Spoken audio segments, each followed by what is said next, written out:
Could Carlos Alcaraz return to his old self after his injury? That was the big question surrounding the young Spaniard upon his arrival at the Rome Masters 1000.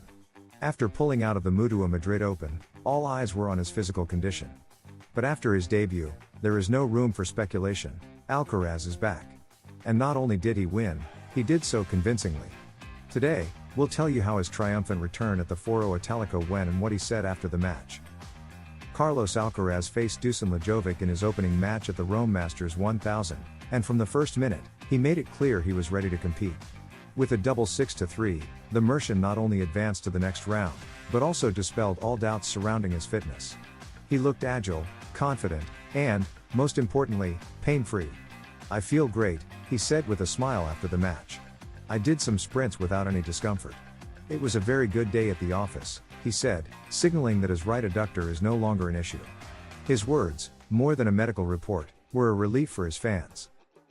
Beyond the physical aspect, the return also brought mental relief. In his statements, Carlitos admitted that the break helped him refresh and reconnect with his surroundings. "Being at home with my family and friends helped me a lot.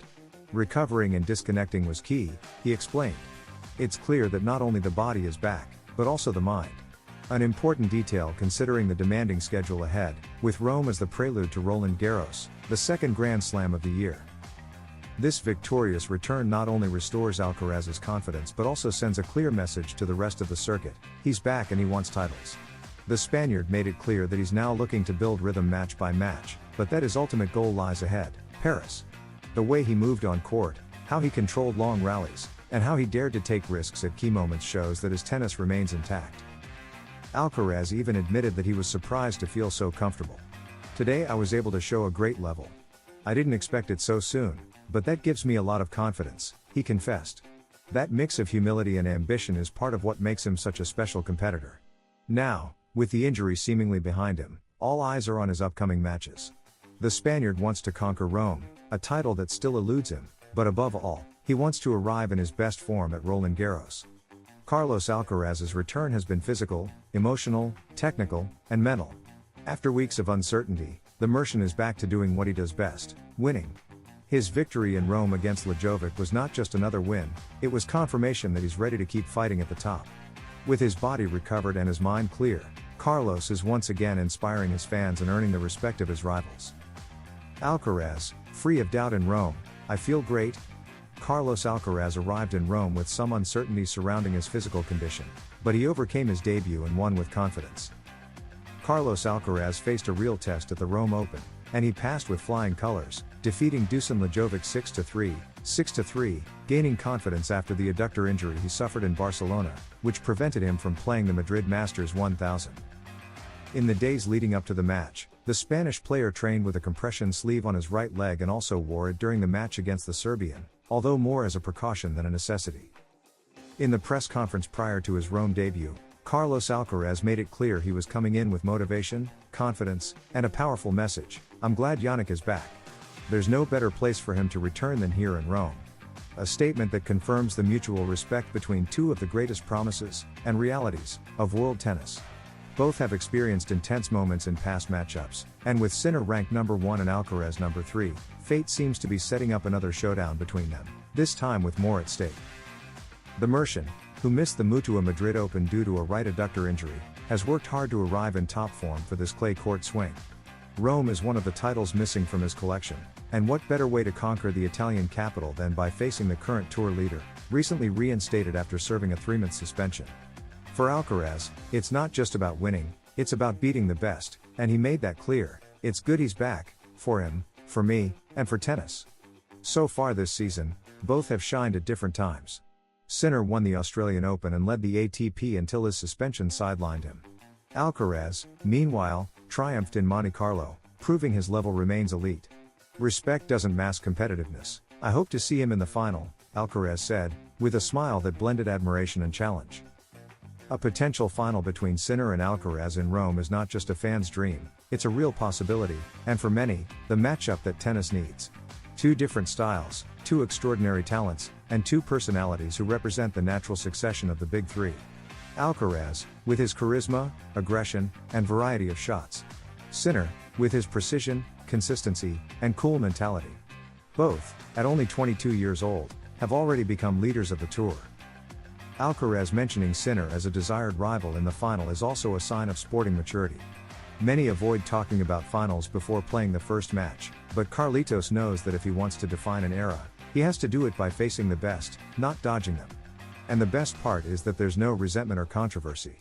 There's rivalry, yes, but also camaraderie. A combination that could give tennis a new golden age. For now, each must walk his own path in the tournament. Alcaraz debuted against a lucky loser after Jan-Lennard Struff's withdrawal, while Sinner also has a demanding draw ahead. If both deliver, the Rome final could become an epic showdown, not just in terms of ranking, but also for what it symbolizes, the clash between the two young stars expected to dominate world tennis in the next decade. Carlos Alcaraz comes to Rome with a clear goal, to win the title and regain form after an injury. But also with his eyes on Jannik Sinner, his generational rival, potential final opponent, and above all, his great competitive motivation. With statements full of respect, Alcaraz not only acknowledges the Italian's value but makes it clear that the best tennis is played when the best face each other. If both reach Sunday, Rome could witness a historic final. Carlos Alcaraz, one of the brightest tennis prospects in the world, isn't just making headlines on the court, he's also stirring things up off it. While his documentary My Own Way continues to spark reactions for showing his more human, and party-loving, side, a new controversy has erupted in his inner circle. His first coaches are publicly feuding. Is the pristine image of the young Merchant starting to crack? Is it the price of fame or something deeper? The release of Carlos Alcaraz's Netflix documentary has given an unfiltered glimpse into his life beyond tennis. The Merchant comes across as approachable, cheerful, and clear in his philosophy. He wants to be the best, but also to enjoy life. While many have applauded his authenticity, others from more traditional sectors of the sport have criticized it. Meanwhile, a more unexpected dispute has erupted within his closest circle, a conflict between those who saw his first steps in tennis. Carlos Santos, one of his early coaches, has published a book recounting Alcaraz's earliest days in the sport. In it, he mentions Kiko Navarro, another key coach in Carlitos' development, and suggests that Navarro joined the team not for sporting merit but due to his ability to attract sponsors. These claims did not sit well with Navarro, who responded strongly, accusing Santos of twisting the facts and using the book to profit from controversy. According to Navarro, he joined Alcaraz's team at the request of the player's father, with the sole intention of helping. His connection to Postrace Reina, a company that would later sponsor Carlitos, may have opened some doors, but he insists that it wasn't the reason for his involvement as a coach. What hurt Navarro most was Santos' silent betrayal, writing negatively about him while they were still sharing training sessions, as he claims. Conflicts like this are not new in professional sports. When a figure like Alcaraz reaches global fame, everything around him becomes magnified. What's surprising is that the dispute stems not from the present but from the past. It's not about coaching decisions or recent choices, it's about egos, recognition, and a shared history that has fractured under the weight of media exposure. Navarro made it clear that he doesn't want to compete for credit or steal the spotlight, but he didn't hesitate to defend himself publicly. It saddens me that Carlos Santos used his book to attack me. We shared courts for years. And while he smiled at me, he was writing things that really hurt, he said.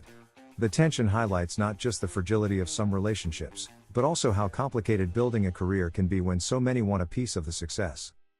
On the other hand, the controversy reinforces one idea: Alcaraz's rise wasn't the work of a single man or a single moment. There were many hands, many decisions, and, like any success story, also many frictions.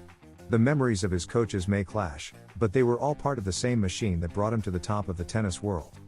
Jessica Pegula, a fellow WTA player, has been one of the few to openly defend the Merchant. "We are not robots, we all deal with real pressures," she said. Her words are a reminder that behind every player is a person, with a past, emotions, and an environment that doesn't always play on the same team. What seemed like an inspiring story also has shadows. Carlos Alcaraz has shown that he's human. He wants to compete but also to live. And in that duality, as in any meteoric career, tensions arise. Now, the crossfire between those who trained him is a reminder that success isn't measured only in trophies, but also in how one weathers personal storms. The Netflix documentary has opened many doors for reflection, but also unearthed old wounds. As Alcaraz prepares to keep competing at the highest level, his past is demanding explanations, even as he just wants to look ahead.